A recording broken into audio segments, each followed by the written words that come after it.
disciples vont demander à Jésus, alors qu'il y a 5000 personnes. Vous savez, quand on faisait le dénombrement d'Israël, on comptait que les hommes. Mais si je spécule un tout petit peu ce matin, je dirais s'il y a 5000 hommes, ça veut dire qu'il peut y avoir 10 000 femmes. S'il y a 10 000 femmes, il peut y avoir 7 500 enfants. Et quand je fais la sommation, ça me donne 22 500. Ça veut dire qu'il y avait pratiquement 22 500 personnes qu'il fallait donner à manger. Et ils se retrouvent où? Dans un endroit désert. Un endroit désert. Dieu choisit toujours un endroit. Il dit à Élie, va dans le torrent de Kérit. Il dit à Abraham, il y a plusieurs montagnes, mais j'ai choisi une seule montagne où tu vas sacrifier Isaac, mon Maurice. Ne change pas de montagne, sinon Isaac va mourir. C'est comme parce qu'on n'a pas le bâtiment que Dieu n'est pas découvert. Qui a compris? Amen. Le bâtiment m'importe peu. Ce qui m'importe plus, c'est de savoir que je suis à la place où Dieu m'a placé. Ne quitte pas l'endroit sous prétexte que on ne dira jamais, le pasteur Martin ne dira jamais, tu vas aller en France, tu auras le visa. J'ai comme l'impression que ça fait 6 mois que je demande la même chose. Je prie avec le pasteur, je prie avec l'ancien, mais rien ne se fait. Je pense qu'il me faut aller d'abord à l'église. Permettez-moi, je dis quand même, ou à Revolte, ou dans d'autres églises.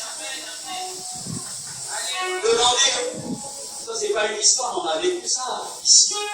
Il y a des gens qui sont partis à Sogi. Alors on a compris que nous sommes à Zarabé pour aider. Quand tu es comme ça avec Dieu, il est comme ça avec toi. Jusqu'à ce que tu reviendras là où Dieu t'a placé.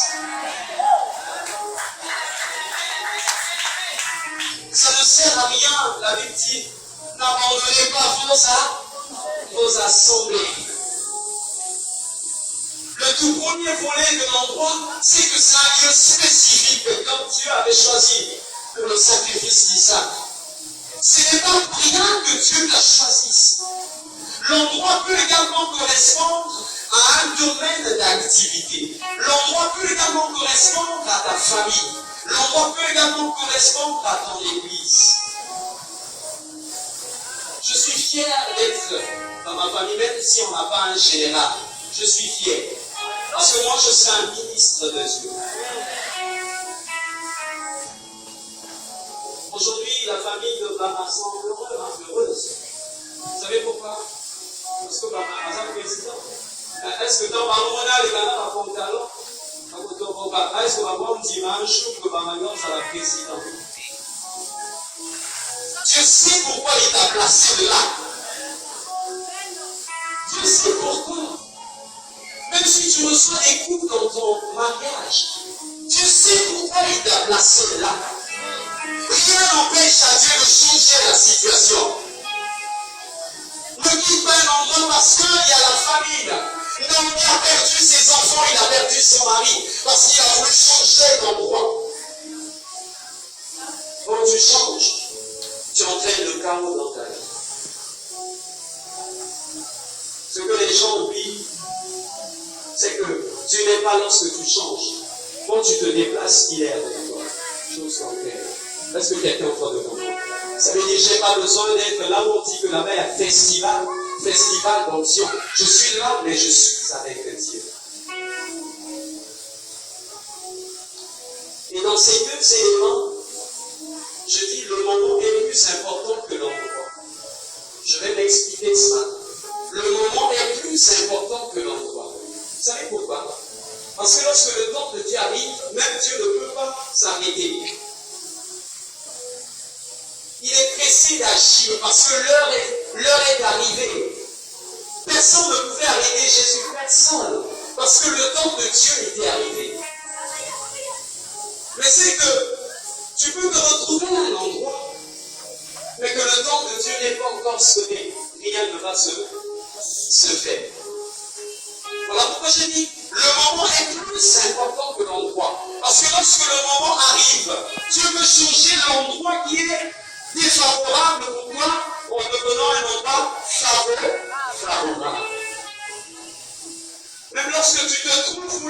des excréments, permettez-moi.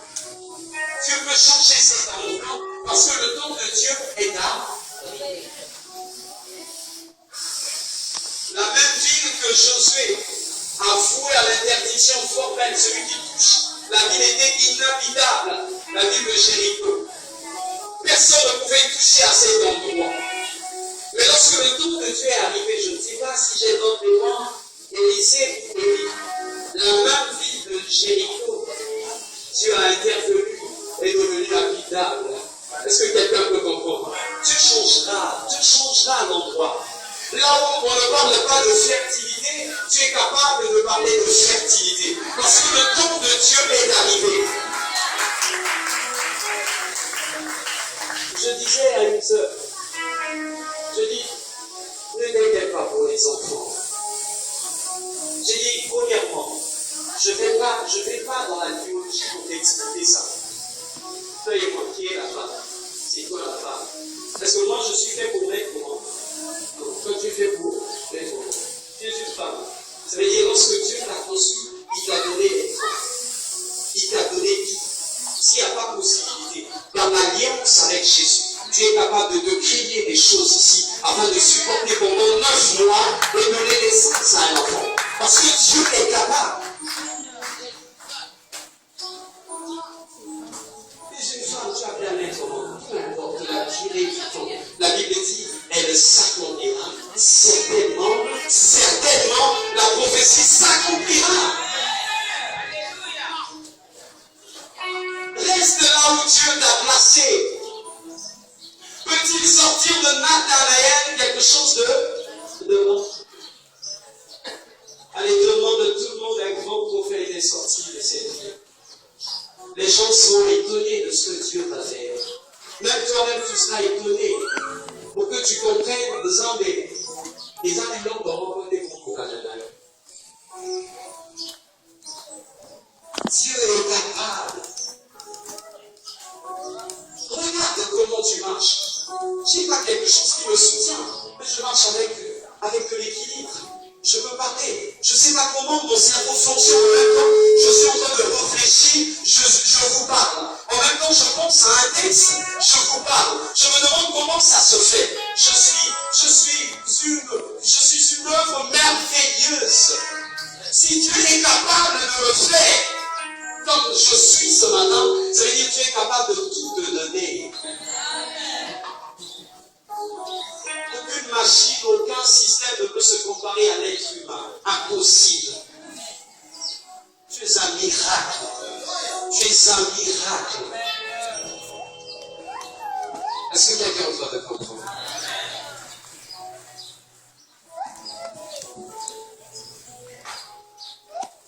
Je vais passer. J'ai dit l'endroit peut également exprimer une position, ça c'est le deuxième volet, exprimer une position et une attitude pour expérimenter la main de Dieu. Vous savez, il y a certaines choses que nous soient dans le c'est pas parce que tu as posé un acte, c'est pas parce que je donne ma dîme, c'est pas parce que je suis réglo à l'église, c'est pas parce que je suis un partenaire influent et tout. Non, ça n'a rien à voir avec nos mérites. Mais tous ces soignants sont tout l'intérêt, il y a une édition. Voilà pourquoi j'ai dit l'on va exprimer une attitude, une position. Vous savez, il y a un terme légal dans la Bible, ce terme est appelé justice. Je crois que dans la salle, il y a un juriste, il est mieux placé pour me définir ça. Quand on parle de la justice, on veut parler de quelqu'un qui jouit d'une bonne position devant les autres. Alors nous ne sommes pas justes parce que nous posons des actes pour la sainteté, des actes d'être justes, mais parce que nous sommes en Christ, nous sommes déjà justes. Avant même que j'ouvre ma bouche, même pendant que je suis dans mon sommeil, je suis déjà saint. Parce que Christ a payé le prix. Je suis de cette position en Jésus. Alors lorsqu'il y a des promesses dans la Bible, je suis dans cette alliance. Je n'ai pas crié, je n'ai pas me torturé. Je sais que je suis d'une position. Je me retrouve dans un endroit où j'ai accès à Dieu. Saviez-vous c'est un ensemble de mots qui engagent? C'est parce qu'on ne comprend pas. On lit la Bible comme un livre. Ici, la Bible, ouvrez votre Bible. Vous le ensemble, il a dit que tu vas écouter Dieu te parler. Excusez-moi, moi-même, une virgule dans la Bible m'interpelle. Quand je vois une lettre, m'interpelle. En Jésus, nous avons tout. Tu as tout ce que tu cherches, pas parce que tu veux te retrouver à un endroit, je ne sais comment, mais parce que tu es en Jésus et que Dieu te donne tout. C'est le meilleur endroit. Ça, il faudrait qu'on le comprenne. Et la sœur Viviane a dit quelque chose. Si tu obéis, ça va saboter certainement une conception ce matin. Pour dire, bon, si tu parles de la grâce en Christ, nous avons tout. Et tu veux parler de l'obéissance. J'ai dit, l'endroit peut exprimer une position. Vous savez, l'obéissance fait quoi? L'obéissance vous place sur le chemin où passe votre bénédiction. Demandez à ceux-là qui ont accédé à des postes de responsabilité. Parfois, ils n'avaient pas le profil, mais parce qu'ils étaient obéissants, que le patron a vu. Même s'il y avait des gens qui avaient des packs plus de sang, mais il a vu que cet enfant est obéissant. Je peux lui donner des responsabilités. C'est l'attitude. Lorsque Dieu demande d'obéir, il sait que tu n'es pas capable. Il sait qu'on n'est pas capable littéralement d'appliquer la loi. Mais il veut un désir, une volonté d'obéir à Dieu. Et quand Dieu voit ces choses, c'est comme un élément activateur de la bénédiction de Dieu. Tu te places là où la grâce de Dieu passe. Soyez obéissants. Soyez obéissants. Dieu marche avec des enfants obéissants. On peut vous enseigner tout ici. Mais si vous n'obéissez pas à la parole de Dieu, rien.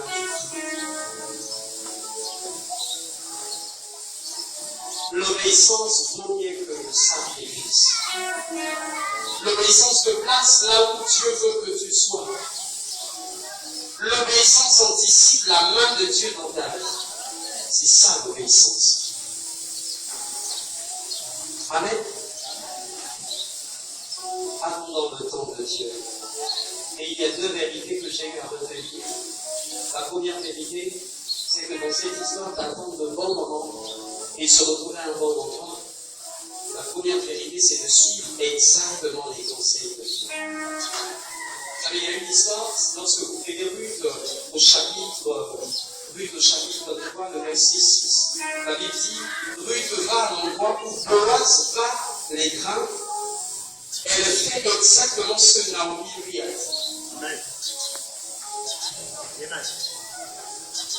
La Bible dit, confiez-vous à ses serviteurs et vous réussirez.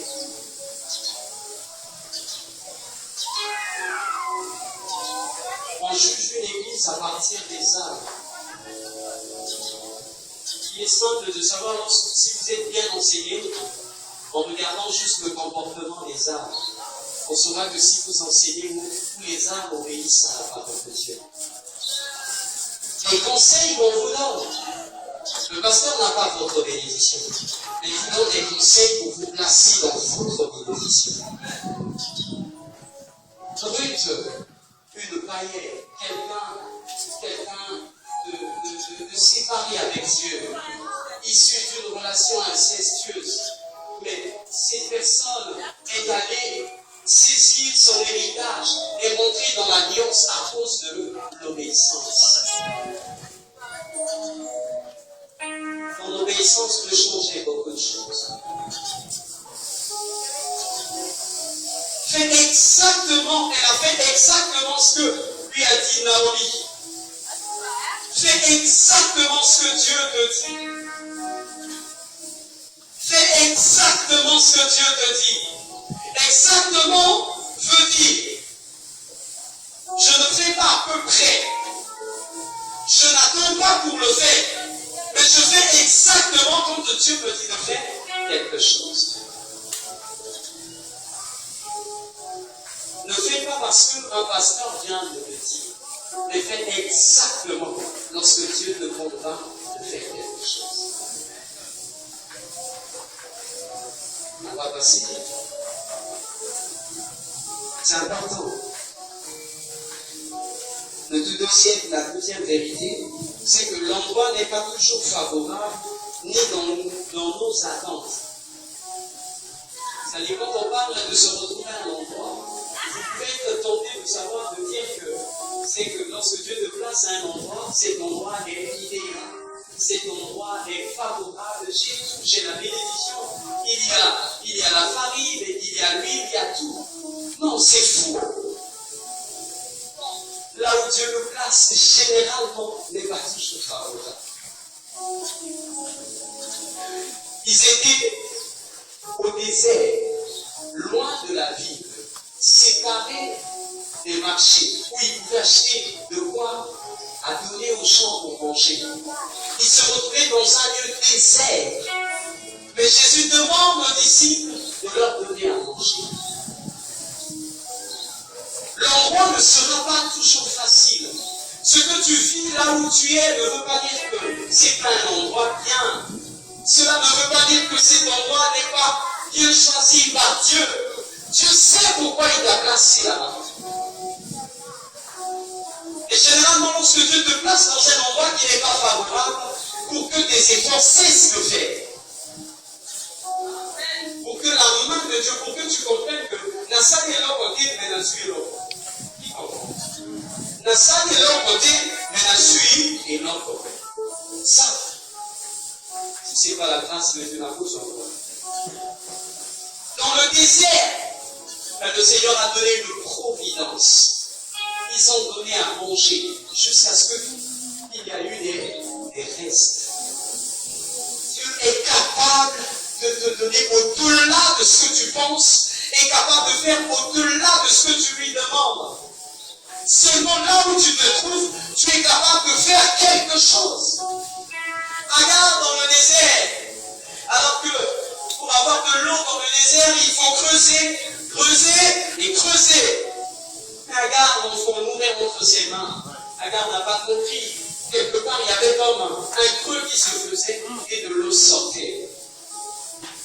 La main de Dieu est puissante. Je suis trop jeune. Je suis incapable de vous dire ce que Dieu est capable de faire dans votre vie. Tout ce que je sais, c'est que Dieu, il est grand, il est capable de faire. Dieu est capable. Les moments ne seront pas toujours favorables. Avec Dieu, il ne faut jamais aimer la facilité. Il ne faut jamais aimer la facilité. Tu posséderas la terre promise, mais tu retrouveras quand même les fils d'Anak, les géants. Dieu n'a jamais été d'avis avec ceux-là qui attendent que s'attendent. Il faudrait que tu payes le prix. Tu dois apprendre à payer le prix. Même Jésus a payé le prix. Alors, à combien plus fort que les autres et moi? C'est normal qu'on paye le prix. Ça fait partie de notre mission et de notre appel. Payer le prix. Est-ce que quelqu'un comprend?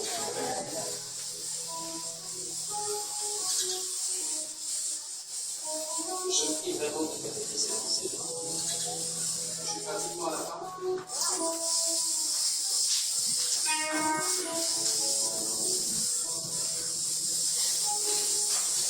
Est-ce que quelqu'un peut comprendre une chose ce matin? Amen. Il y a un texte de la Bible qui dit, quand le Seigneur approuve les voies des hommes, il dispose même en sa faveur ses ennemis. Et dans d'autres versions, j'aime plus, il est dit, lorsque les voies des hommes plaisent à Dieu, il appelle ses ennemis pour être ses amis. Les mêmes personnes qui se moquent de toi, les mêmes personnes qui t'ont quitté parce que tu n'es pas certainement la bonne personne reviendront pour te dire on a eu tort. Lorsque tu approuves une personne, même l'apôtre Charles ne peut pas prévenir. Lorsque tu approuves une personne, on peut tout faire, peu importe le nom des personnes, pour t'enfoncer, pour que tu ne sortes pas, pour que tu ne te dépasses pas. Dieu est capable de faire quelque chose. Parce qu'il t'a prouvé.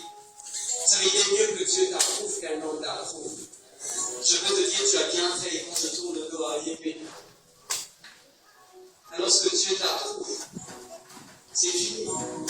Et généralement, ce que Dieu t'approuve, ça veut dire forcément les hommes t'approuveront.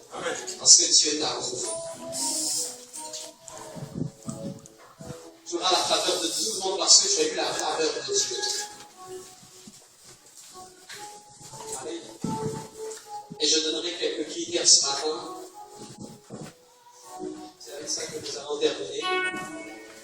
Le tout premier critère, c'est la connaissance. Pour se retrouver à un endroit, échu ou fatidique, il faudrait que tu aies connaissance de ce que Dieu t'a dit. Et la connaissance vient généralement de l'information qu'on reçoit. Et la connaissance dont te parle la Bible ne se limite pas à des simples études faites, ou ne se limite pas à un simple savoir. Mais la connaissance dont te parle la Bible, c'est par expérience. Cette connaissance ne se limite pas dans notre tête, mais quitte notre tête et descend jusqu'à notre cœur et devient une vérité au-dedans de nous. Est-ce que quelqu'un comprend? La Bible dit, ceux qui connaissent Dieu agiront avec fermeté.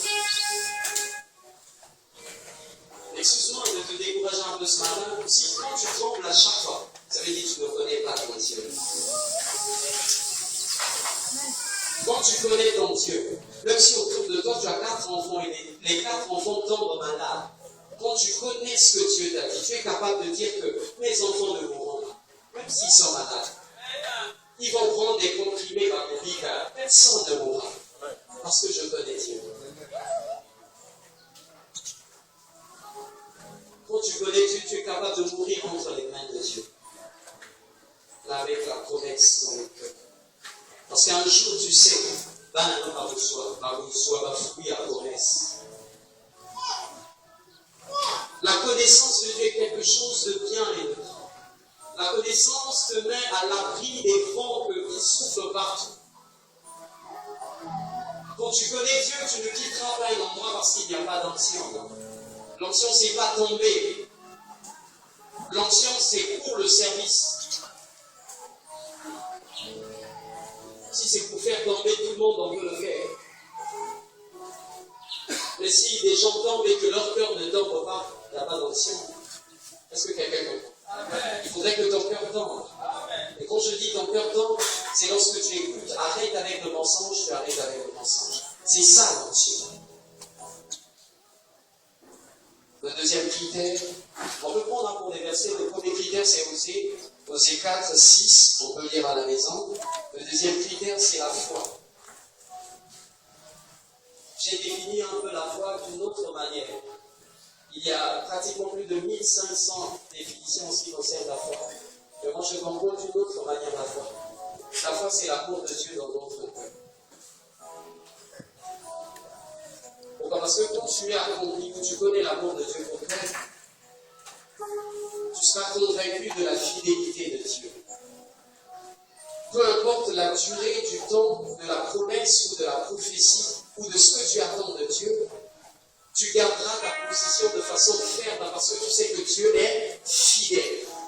C'est ça la foi. Et quand tu as la foi, tu deviens courageux. Les gens se demanderont, il est malade ou quoi? Alors que rien ne marche, ça caille autour, et même dans sa vie, mais il est toujours content, il est toujours gentil avec les gens. Il vient toujours alors que ça ne change pas.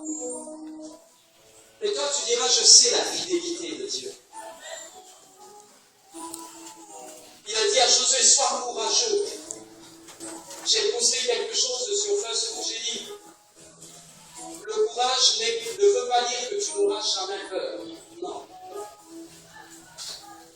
Tu auras toujours des sentiments de peur, de crainte. Mais le courage veut dire quoi? C'est que je peux sentir la peur ou la crainte, mais je fonce parce que je sais ce que Dieu m'a dit et j'atteindrai la chose. Amen. Vous êtes sous mon côté, vous serez souvent. On éprouve tous la peur. Mais ce qui fait la différence, c'est qu'on connaît la promesse de Dieu. On connaît que nous ne sommes pas seuls dans cette situation. On peut foncer courageusement et atteindre le but avec Dieu. Il a dit à Josué, sois courageux, parce qu'il savait que non, Josué va être éprouvé dans ce sens. Il va sentir la peur quand il va se pointer devant le Jourdain. Alors qu'il n'a personne, comment il va faire? Il n'a pas un bateau, Moïse lui a rien à donner. Il a juste dit, je te laisse conduire le peuple. Quelle responsabilité. C'est ça la foi. Être courageux. Le diable vient pour t'effrayer. Le monde vient pour t'effrayer avec beaucoup de choses. Mais toi, garde le courage avec le Seigneur. Sois fort. Il faudrait que tu apprennes à t'encourager toi-même. Lorsque ça ne va pas, tu parles à toi-même. Christ, sois fort. Serre les dents, ça va aller. Ça, c'est le deuxième critère. Le troisième critère, c'est entendre la voix de Dieu. C'est entendre la voix de Dieu. Beaucoup de gens passent outre de leur promesse ou de la bénédiction ou de ce qu'ils attendent de Dieu parce qu'ils ne sont pas sensibles à la voix de Dieu. Vous savez, il y a deux éléments pour réussir avec le Seigneur. Entendre Dieu et mettre en pratique sa parole. C'est fini, tu réussis dans la vie. Mais peu de gens veulent entendre Dieu. Vous savez, voir les chrétiens, vous posez la question, pasteur, ça va me dire des fois là. Mais d'abord, on a voulu en bon. Amen. Ils ont du mal à s'approcher de Dieu pour entendre eux-mêmes Dieu, mais ils veulent que Dieu passe par nous pour leur dire ce qu'ils veulent. Non. Vous savez pourquoi vous avez peur? Parce que lorsqu'on veut entendre Dieu, la première des choses que Dieu te dira, fais le nettoyage dans ta vie. On a peur de se séparer avec ce qu'on veut. Parce que Dieu, avant d'agir, il met de l'ordre. Il te dira, on lève les convoitises, on lève les images que tu as dans ton téléphone, on lève ce que tu fais. Pour que tes oreilles s'ouvrent et que tu écoutes ma voix. Et on a tellement peur de se séparer avec ces choses, voilà pourquoi on pousse les pasteurs. Allez-y entendre Dieu. Bisono, c'est la boule de la bisono. La Bible dit le chemin est ouvert à tout le monde d'aller entendre Dieu. C'est important. Entendre Dieu te rassure que tu es la possession de Dieu. Quand tu marches et que tu sais que Dieu t'a parlé, ça te rassure que oui, Dieu me parle. C'est que Dieu me connaît. Je suis sa brebis. La Bible dit, mes brebis me connaissent. Ils entendent, elles entendent ma voix. Quand tu arrives à entendre la voix de Dieu, ça veut dire que tu es la brebis de Dieu. Même si cette voix, à chaque fois lorsqu'elle te parle, elle te dit, mon fils, repens-toi, c'est la voix de Dieu. Même si cette voix te rappelle à l'ordre, c'est que tu es la brebis de Dieu. Mais si la voix de Dieu ne te parle, même pendant que je prêche, la voix de Dieu ne te dit absolument rien, tu es en danger de mort. Entendre Dieu te donne la foi. Ne base pas ta foi sur une opinion humaine. Tu es malade, tu viens de voir, je prie pour toi, je dis, tu es guéri. Qu'il te soit fait selon ta foi. Je suis guéri par la foi, parce qu'on s'y abonné la guibonanda. Mais est-ce que tu es convaincu? Est-ce que le Saint-Esprit a placé encore une conviction intérieure de ce que le pasteur ou l'ancien vient de dire pour toi? On a dit que tu iras en France comme d'habitude, où tu auras ton visa. Mais est-ce que tu as une conviction intérieure que tu auras le visa? S'il y a un élément pour reconnaître la voix de Dieu, lorsque vous avez une conviction à l'intérieur de vous, lorsqu'on dit que vous êtes malade, mais à l'intérieur de vous, vous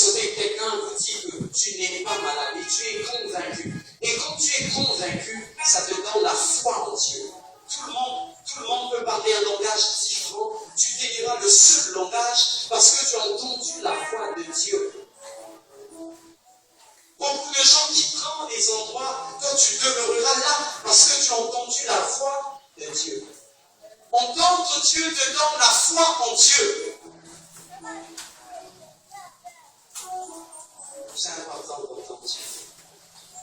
Je vais prendre Philippiens plutôt, 1 le verset 9. Notre critère, c'est l'interdépendant. Vous savez, il y a trois catégories de chrétiens. Vous avez ceux qui sont dépendants, ceux qui sont indépendants et ceux qui sont interdépendants. Et ceux qui sont dépendants, c'est des personnes qui n'aillent jamais loin. Il y aura toujours la souga. Et c'est des personnes qui ne tentent rien avec le Seigneur. C'est des personnes qui n'osent pas, qui ne prennent jamais de risque. Pourquoi? Parce qu'ils dépendent toujours des parents, ils dépendent toujours des frères, ils dépendent toujours de quelque part. Et Dieu ne peut pas faire avec toi. Dieu aime parfois des gens qui s'aventurent, qui tentent sans savoir ni de quelque de la main, mais il a tenté. Est-ce que quelqu'un comprend? Cela ne veut pas dire qu'on ne viendra pas te faire le suivi. On viendra. Il faudrait que tu comprennes. Quand tu dépends toujours des gens, c'est dangereux. À un moment où les téléphones seront bloqués, ton enfant est en train de mourir. Tu avais le pasteur Martin bloqué, l'apôtre bloqué. Qu'est-ce que tu vas faire quand tu dépends de tout? Et il y a ceux qui sont indépendants. Et ceux-là sont très dangereux. Ils n'écoutent personne. Alors, le bâton n'a dit à ta chioté, ou là, tu s'en vas pas, tu n'as pas la paix à la chioté. Et c'est des personnes qui s'en foutent de tout le monde, qui n'ont pas de respect, qui ne sont pas humbles. Ils vivent comme ça. Et c'est des personnes très dangereuses. Lorsque vous venez à Dieu, vous dépendez de Dieu. Si tu as placé des hommes, des conducteurs, c'est pour que autour s'abandonne. Ta bénédiction peut se retrouver juste à un mot que déclarera le pasteur Martin. Si tu ne sais pas. Le pasteur Martin peut être un endroit pour toi. Mais si tu le méprises, tu dis que, excusez-moi, ou bien ma chevelure ne te plaît pas, sa tête ne me plaît pas et tout. Tu passeras à côté de ta bénédiction. Cet homme, il était fini, mais il a dit un mot pour que la vie de Anne change. Alors qu'il n'avait plus la vision, mais il pouvait dire quelque chose parce qu'il était la bouche de Dieu. Et vous avez également des interdépendants. Les interdépendants, c'est des personnes qui peuvent écouter même un petit. Ils peuvent entendre la voix de Dieu au travers de quelqu'un qu'on dit qu'il est malade mental. Il n'a pas besoin. Il a un esprit d'écoute des personnes en général. Il peut manger avec tout le monde, il peut vivre avec tout le monde. Il connaît sa position en Dieu. Il connaît le rôle pour lequel Dieu l'a pris. Il sait que je suis une bénédiction et qu'il y a plusieurs vies que Dieu a rattachées à ma vie. Une fois que je suis béni, ça veut dire que les autres sont bénis avec. Ça, c'est quelqu'un d'interdépendant. Il sait que je suis un saint appelé à donner de la saveur à une catégorie de personnes. Et lorsque je ne fais pas mon travail mieux et bien, j'entraîne la mort de plusieurs personnes. C'est ce que tu n'arrives pas à comprendre. C'est pas pour rien que Dieu t'a appelé à le servir. Tu deviens canal pour que d'autres personnes soient bénies au travers de toi. Alors lorsque tu vas être égoïste, lorsque tu vas être comme ça, tu vas être orgueilleux, tu vas être fanfaron, tu entraînes la mort de plusieurs personnes. Les fleuves ravitaillent l'océan. C'est quelqu'un comprend. Et le tout dernier critère, je vais finir. Moi, quand je dis je vais finir, je finirai. Amen. C'est la situation géographique. Je me rappelle de ce que le pasteur David avait dit. Et mon cœur m'a convaincu de noter ça également.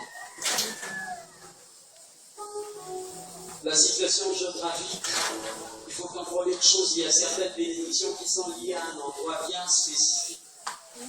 que Dieu t'a montré, où Dieu t'a appelé, tout ce que Dieu t'a appelé à faire. Il n'y a jamais eu de monde où il n'y aura jamais d'absence ou d'abondance dans ce que Dieu t'a appelé à faire. On a du mal à réaliser des grandes choses parce qu'on fait ce que Dieu ne nous a pas dit de faire. Je reprends, peut-être que je parle mal, c'est le français, alors d'autres oui.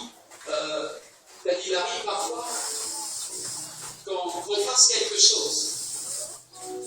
Et si on se retrouve à un endroit où Dieu nous a placés, il est formel que l'abondance vienne. Pourquoi? Parce que c'est là que Dieu nous a placés. Et Dieu ne t'attendra pas ailleurs, il t'attendra là où il t'a placé. Et quand j'entends par là où il t'a placé, il y a beaucoup de choses. Tout le monde n'est pas prêt à être un pasteur. Je ne serai jamais d'avis avec, quand tu commences à servir le Seigneur, tu deviens frère, tu as des responsabilités, et puis tu deviens ancien, tu deviens diacre, tu deviens ancien, et puis tu deviens pasteur, tu deviens... Je ne serai jamais d'avis avec. Il y a des personnes qui sont appelées frères et qui mourront frères. Il y a des personnes qui sont appelées anciens et qui mourront anciens. Ça ne s'étonne pas si un jour je meurs ancien. Amen. Amen, non? C'est comme ça. Mais c'est qu'il y a des domaines où Dieu t'a appelé. Dieu veut t'appeler à mieux faire. La comptabilité. Tu n'es pas appelé seulement à prêcher. Tu n'es pas appelé seulement à je ne sais pas faire quoi. Mais tu peux mieux faire ta comptabilité dans l'église. Gérer les finances de Dieu. Dieu t'a appelé, tu as un domaine d'activité où Dieu t'a placé. Ne cherche pas à être quelqu'un d'autre. C'est ça le problème, la crise d'identité. Tu veux faire ce que les autres font alors que Dieu t'a appelé à faire une chose que tu connais mieux faire. Ne méprise pas ce que Dieu t'a dit. Reste là où Dieu t'a dit. La situation géographique. C'est là que Dieu va te redonner et c'est là que Dieu va te bénir. Est-ce que quelqu'un a compris mon enseignement ce matin? Je donnerai en conclusion en disant, dans le bon moment de Dieu et dans l'endroit de Dieu révéler une chose, il y a ce qu'on appelle les manières de Dieu. Quand on attend le bon moment et on se retrouve à un endroit où Dieu nous a placés, ce qu'on sait, on attend Dieu agir, mais on ne sait pas comment Dieu va agir. On ne sait pas comment il va faire. Mais tout ce que je sais qu'il va faire. Parce que nos pensées ne sont pas les pensées de Dieu. Nos voix ne sont pas les voix de Dieu. Ne pense pas que s'il agit en 2 ans pour un frère, pour toi également il fera dans 200 ans. Chez toi ça peut faire 14 ans. Tout comme ça peut faire une année seulement. Les manières de Dieu ne sont pas connues. Seul Dieu connaît ses manières. Et si l'homme arrive à connaître les manières de Dieu, Dieu n'est plus Dieu. Il faudrait que tu sois étonné à chaque fois que Dieu fait pour que tu dises qu'il est Dieu. Est-ce que quelqu'un a compris? Je vais appeler la vocation, nous allons prier. Je crois que ce matin, quelqu'un a compris ces enseignements. On va se lever, on va prier. Merci. On va se lever, dispose ton cœur ce matin. On a parlé de beaucoup de choses. Retenez une chose que tu es capable. Retenez une chose qu'il est important que j'attende de bon moment pour ne pas prendre mon frère pour un ennemi. Sur la salle de pain, parce que je peux attendre mon jour. Je peux attendre mon temps. J'aimerais que tu chantes de tout ton cœur. J'aimerais que tu chantes de tout ton cœur. Parce que Dieu va faire quelque chose dans ta vie. Tout dépend de ton cœur ce matin. Sambala Santaka. Tu peux déjà commencer à prier. Banda Koloba. Dilobo Molimo Sante Sakoloba Nayoba. Banda Koloba. Banda Koloba. Banda Koloba. Soya Sambarike. So Baba somebody.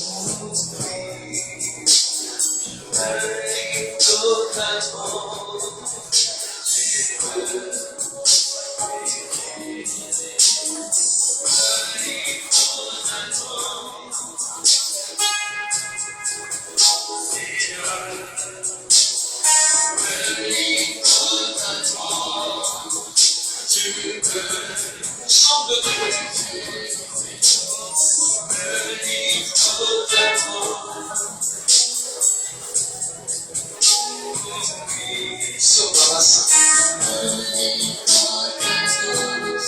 Somebody, prie le Seigneur, prie le Seigneur. Somebody, au sang,